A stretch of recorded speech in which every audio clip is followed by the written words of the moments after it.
Assalamualaikum warahmatullahi wabarakatuh. Bismillah, walhamdulillah, wassalatu wassalamu ala rasulillah wa ala alihi wa sahbihi wa mawalah. La hawla wa la quwata illa billah.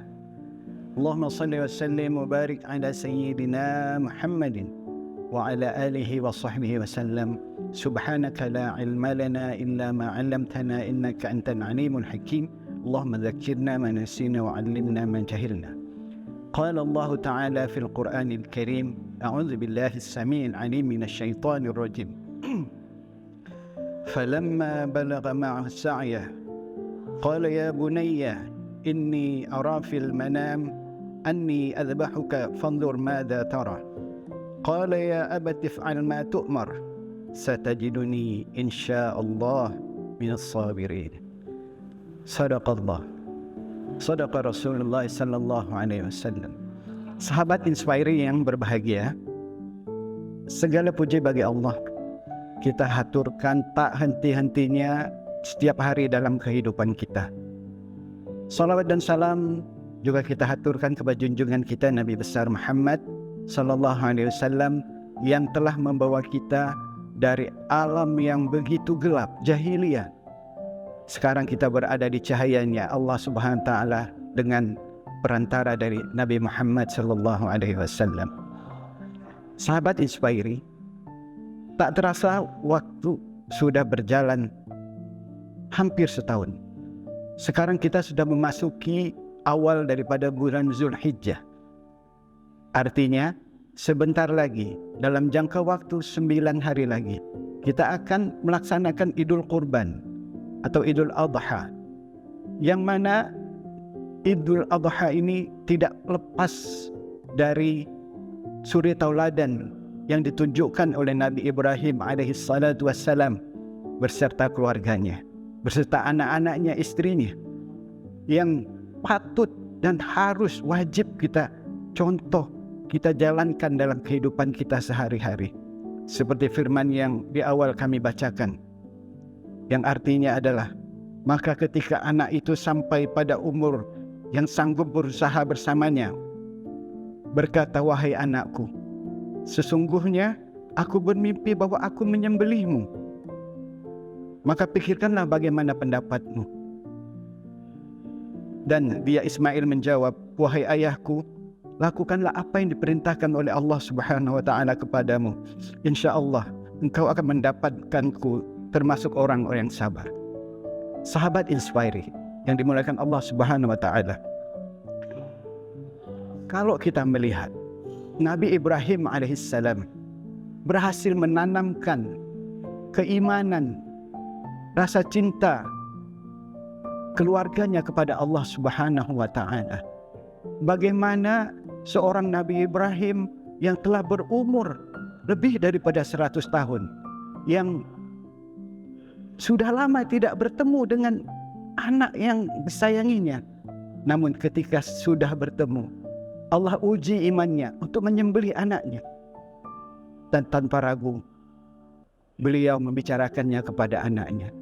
Dan anaknya Nabi Ismail alaihissalam menerima jika itu ada perintah Allah Subhanahu wa taala.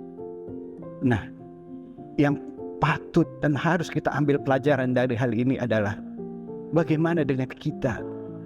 Bagaimana dengan kita? Aplikasi kita dalam kehidupan kita sehari-hari. Kita ingin anak kita, istri kita, keluarga kita menjadi orang yang saleh, salehah, orang-orang cinta kepada Allah. Tapi bagaimana kita mendidik anak-anak kita? Bagaimana kita mengajarinya untuk cinta kepada Allah Subhanahu wa taala seperti Nabi Ibrahim alaihissalam dan keluarganya? Itu yang patut kita renungkan. Kalau di zaman dahulu mungkin cobaannya belum begitu banyak. Kalau zaman sekarang ini kita patut harus lebih berhati-hati. Karena apa? Sedikit saja kita lengah, anak-anak kita akan tergelincir, keturunan kita akan tergelincir.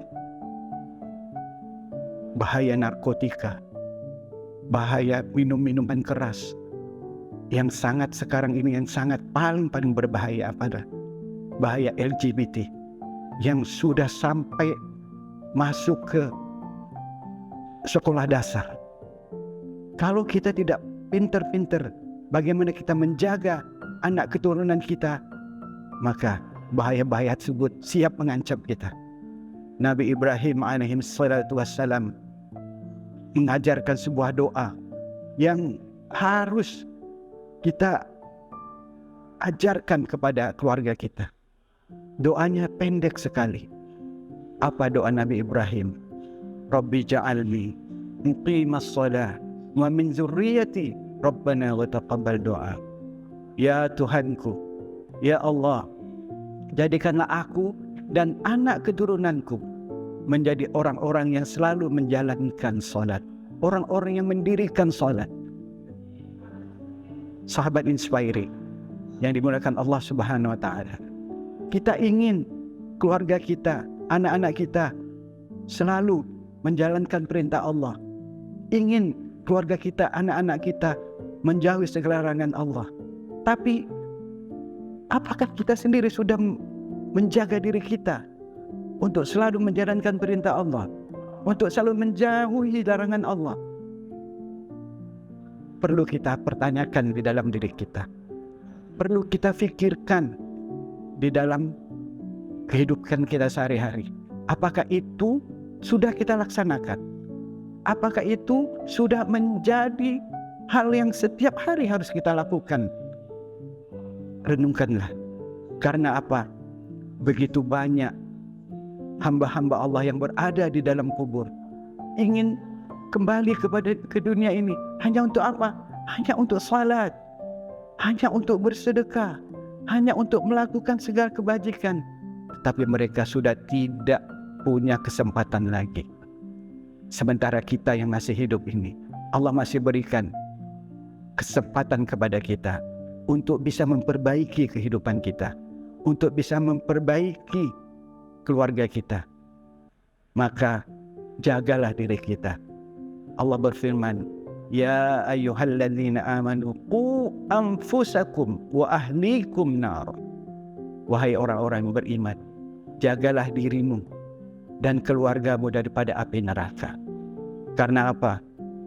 Api yang ada di dunia ini saja kita sentuh, kita tidak akan sanggup. Kulit kita akan lecet, kulit kita akan cedera. Apalagi api yang ada di dalam neraka sana, yang jika ditaruh di sebuah gunung, maka gunung itu akan meleleh. Ditaruh di kaki sedikit saja, maka akan mendidih sampai ke ubun-ubun kita. Kita pasti tidak akan mampu.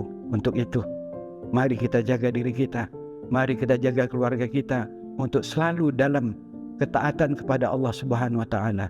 Karena di akhir zaman ini sangat-sangat luar biasa, cobaan-cobaan yang sangat banyak dari media sosial, dari media televisi, dari pergaulan sehari-hari. Kalau kita tidak pintar menjaga diri kita, kalau kita tidak pintar menjaga keluarga kita, maka bisa jadi kita termasuk keluarga yang celaka. Jaga diri kita, jaga keluarga kita untuk selalu dalam ketaatan kepada Allah Subhanahu wa taala. Insya Allah, jika kita berusaha untuk menjadi diri kita untuk menjadi lebih baik, Allah pasti akan memberikan jalan untuk kita menjadi lebih baik. Tapi kalau kita tidak pernah memikirkan jalan untuk kita selalu menjadi orang yang baik, maka bagaimana Allah akan memberikan kita jalan? Pikirkanlah, lakukanlah yang terbaik, lakukanlah yang kebaikan setiap hari, pikirkanlah kebaikan setiap hari, katakan kebaikan setiap hari.